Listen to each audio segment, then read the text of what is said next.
I have noticed another thing that I have seen doctors, which they have worked very hard to be a doctor. Right. But when it comes to just general understanding of each other. Psychology you mean psychologically or? Reading a person means. Emotional. Emotional. Yeah. They are very poor. They may not be, but often they are poor. Often they are very poor. Yes. But anyone who has too many years of academic study in a particular subject, and that's difficult subject, for example, a lot of work, finds that their social development in those years is somewhat atrophied because they had to work so focusedly hard in a different area, right? So this is true, okay? Don't disrespect them for it. When you meet them, try to increase their emotional knowledge because they're hungry for that. They know that they're not good at it and they don't know what to do because especially if you're a doctor, people respect you so much. So you think that it's okay. I don't have to be such a good emotional reader. So help them understand that, you said it like this, but if you say it like this, it's more sensitive to the people because people are thinking like this and they're reacting like this. So I'm just letting you know that this is how it works. And they'll go, oh my God, I'm running into that problem with 10 other people. Thank you for explaining that little concept to me. Okay. Don't just think, oh my God, he's a doctor, or whatever, a PhD, and so that I don't need to help them. In fact, I have to show that I'm smarter than them and stuff. Don't be competing with intelligent people.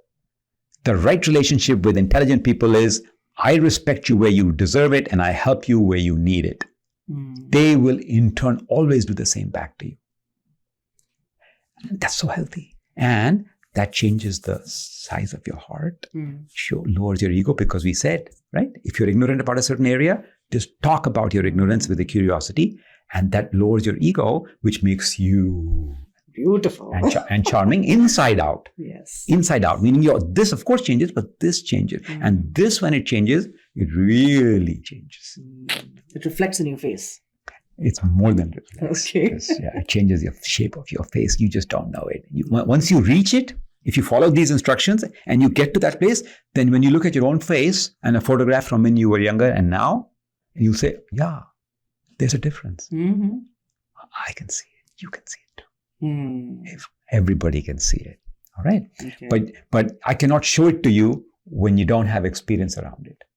Right now, you feel it when you see a person.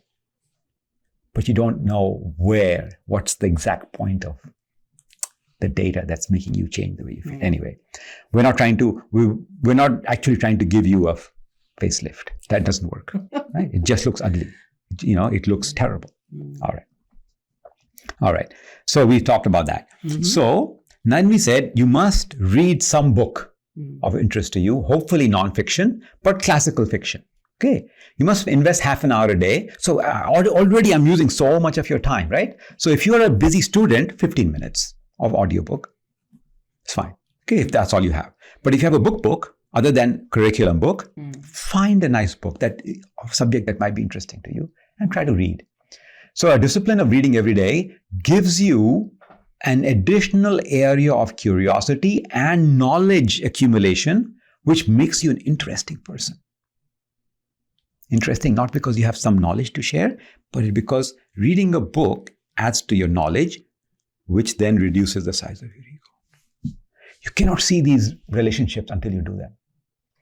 People who know more know how much more they don't know. People who know less think they know a lot.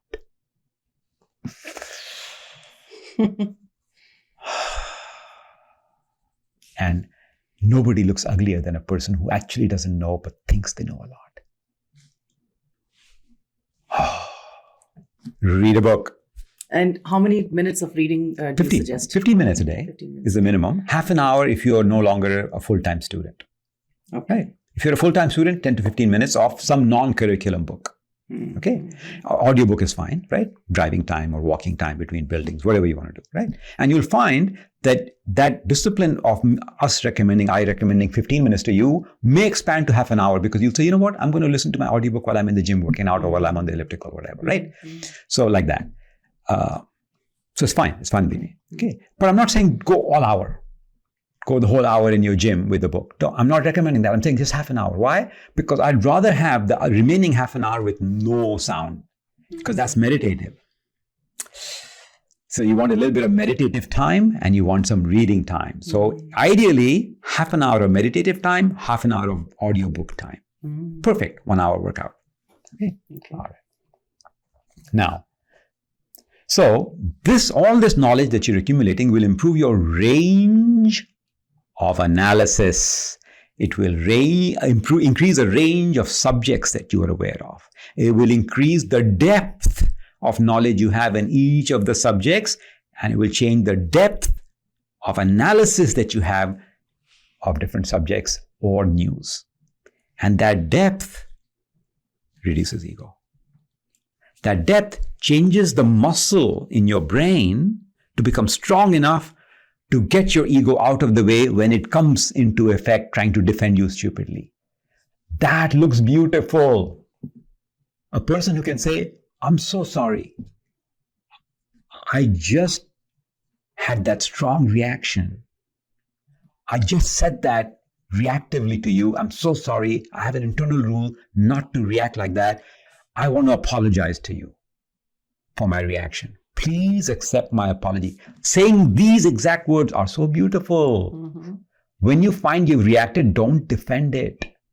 When you have reacted to somebody because of self-defense, ego mechanism, right?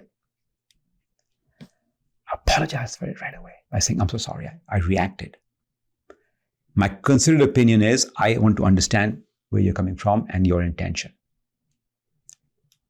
What did I just say? I didn't say that, say they said something ugly, say they said something wrong, and you immediately reacted, right? So you say, I'm sorry, I want to apologize, I should not have reacted. Then you say, I want to understand your intention. Then you understand the guy's intention was terrible and negative. Then you give them your thoughtful opinion that I disagree with you. I'm not saying agreeable. I'm not just saying say yes to people. Are you hearing? Even if your reaction was negative, I'm not saying apologize for the negative, apologize for the disagreement. I'm just saying apologize for the reaction and then give a thoughtful disagreement and a reason for it. And say, my reason for disagreeing with you is that I know this and this is contradicting what you're saying, so help me understand that. Meaning I'm leaving the door open for you to try and correct my assumption if I'm assuming. And what that does is it forces the other person to become less assumptive. And it might end up that you showing that you're willing to change your very strongly well thought through opinion, presented in this way that is willing to open to change, allows a person with a idiosyncratic opinion to change themselves. And now you have a positive conversation. That makes you beautiful. Converting a disagreement with a stated disagreement with your rationale upfront, presented in a way I may be wrong. Or I'm open to ideas where this could be, where I'm missing something, right?